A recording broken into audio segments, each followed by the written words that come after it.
ఫిబ్రవరి 15వ తేదీ మహాశివరాత్రి నాడు ఉపవాసం ఎలా ఉండాలో పూర్తి విషయాలు తెలుసుకునేందుకు ఈ వీడియోను సేవ్ చేసుకోండి, 10 మందికి షేర్ చేయండి.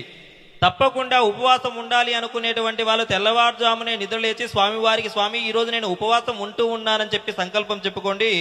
ఈరోజు ఉదయం నుండి ప్రాతకాలం నుండి మరుసటి రోజు 16వ తారీఖు ఉదయం వరకు కూడా మీరు ఉపవాసం ఉండడం చాలా మంచిది. ఈ ఉపవాసం ఉండేటువంటి వారు నీరు, పాలు, పండ్లు లాంటి పదార్థాలు తీసుకోవచ్చు. ఇవేవి తీసుకోకుండా అయినా కూడా మీరు ఉపవాసం ఉండవచ్చు.